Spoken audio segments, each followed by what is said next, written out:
विरुद्ध आवाज। नवापूर उपजिल्हा रुग्णालय येथे सिकल सेल दिन साजरा। उपजिल्हा रुग्णालय नवापूर येथे 19 जून जागतिक सिकल सेल दिनानिमित्त वैद्यकीय अधीक्षक डॉक्टर कीर्तिलता वसावे यांच्या मार्गदर्शनाखाली कार्यक्रमाचे आयोजन करण्यात आले होते। वैद्यकीय अधिकारी डॉक्टर रेचल वळवी यांनी मार्गदर्शन करताना सांगितले की सिकल सेल पीडित व्यक्तीने विशेष काळजी घ्यायला हवी, जास्त श्रमाची कामे किंवा व्यायाम करू नये, औषधोपचार वेळेवर व नियमित घ्यायला हवा, त्याचप्रमाणे संतुलित आहार घ्यावा जेणेकरून आपले आयुष्य वाढू शकते। वैद्यकीय अधिकारी डॉक्टर प्रमोद कटारिया यांनी मार्गदर्शन करताना सांगितले की सिकल सेलचा प्रतिबंध करण्यासाठी प्रामुख्याने आपण आपल्या आहार, विहार व दैनंदिन जीवनशैली याकडे विशेष लक्ष दिले पाहिजे। समुपदेशक कैलास माळी यांनी सिकल सेल म्हणजे नेमके काय होतो, कसा होतो आणि त्याच्यावर उपचार काय, आपण काय काळजी घेतली पाहिजे याविषयी माहिती दिली। वैद्यकीय अधीक्षक डॉक्टर कीर्तिलता वसावे यांनी सिकल सेल आजार हा अनुवांशिक असून येणाऱ्या पिढ्यांमध्ये संक्रमित होऊ नये म्हणून आपण विवाह करताना मुला-मुलींची सिकल सेलची तपासणी करून घ्यायला हवी व त्या दिशेने विवाह करण्याचा निर्णय घ्यायला हवा। त्याचप्रमाणे सिकल सेल ग्रस्त रुग्णांसाठी शासनाच्या योजनांविषयी त्यांनी माहिती दिली। या कार्यक्रमात वैद्यकीय अधिकारी डॉक्टर कांचन वसावे, डॉक्टर राज भुसावरे, डॉक्टर रोहिणी मावची, डॉक्टर भाविनी लाड, डॉक्टर अभिलाषा पाटील कार्यक्रम यशस्वी करण्यासाठी उपजिल्हा रुग्णालयातील अधिकारी व कर्मचारी यांनी विशेष परिश्रम घेतले। प्रयोगशाळा तंत्रज्ञ श्रीमती अर्चना बिरारी यांनी कार्यक्रमाचे सूत्रसंचालन करून आभार मानले। न्याय अन्याय न्यूज संपादक विजय तिजवीज, नवापूर।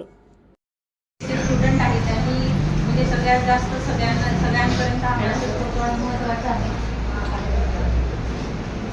जे सिकल सेल आजार आहे हा आपल्याला जन्मतः म्हणजे आपण आईच्या पोटातून जन्म घेऊन बाहेर येतो तेव्हापासून आपल्याला तो झालेला असतो। तर तो आपण जोपर्यंत आपलं म्हणजे जीवात जीव असं म्हणतो, जोपर्यंत आपण जिवंत आहे तोपर्यंत तो राहतो। तर असं बरेच लोकांमध्ये गैरसमज, आता पण इथे स्टुडंट येतात मेडिकल सर्टिफिकेटसाठी, तर आम्हाला अगोदर नव्हतं आणि आता आहे किंवा आता आहे अगोदर नव्हतं असं सांगतात, तर ती चुकीची गैरसमज आहे। तो आईच्या म्हणजे आपण जेव्हा जन्म घेतो तेव्हापासूनच असतो तो की त्याच्यामुळे तो आपल्या शरीरात राहतोच। एखाद्या वेळेस ती टेस्ट असते ती चुकीची असू शकते किंवा चुकीची असेल तर दोनदा चेक करून घ्या, एकदा सोडून दोनदा, कारण पण आपल्याला कन्फर्म डायग्नोसिस होणं जास्त महत्त्वाचं आहे। कारण ते तुम्ही आता तुमच्या शेजारी पाजारी ओळखीचे कोणी पण असेल तर त्यांना हे सांगायचे, कारण लोकांमध्ये अजून पण गैरसमज आहे की सिकल सेल हा सुधारतो, तर तो सुधारतो आणि आपल्या तो रक्तातच असतो, त्याच्यामुळे तो राहणारच आहे आणि तो कधी सुधारणार। याच्यासाठी तुम्हाला थांबवायचं असेल तर जसं रेचल मॅडमांनी सांगितलं की लग्ना अगोदर आपल्याला ती सिकल सेलची तपासणी करून घेणं गरजेचं आहे। तर असह्य वेदना आहेत, हातपाय दुखणे किंवा किडनीकडे दुखणे, मेंदूकडे दुखणे, हृदयाकडे दुखणे, पोटात दुखणे, या तीव्र क्रायसिसमुळे होणाऱ्या वेदना आपण टाळू शकतो। सिकल सेलच्या व्यक्तीने आहार आणि हायड्रेशन चांगलं मेंटेन करणं गरजेचं आहे। जास्त शारीरिक श्रमाचं काम करू नये, मैदानी खेळ ज्याच्यात थांबून जातात असे खेळ खेळू नये, आराम करावा आणि आहार व्यवस्थित घ्यावा। आणि रोग झालेला आहे म्हणून आपण 40-45 वर्षांची माणूस व्यवस्थित आहार घेतला तर त्याचं लाईफ स्पॅन तेवढं असतं, त्याच्यानंतर तो वाढतो। तर ते आहार व्यवस्थित घेतला आणि गोळ्या नियमित खाल्ल्या, नेहमी तपासणी केली तर आपण थोडंसं लाईफ स्पॅन आपण वाढवू शकतो।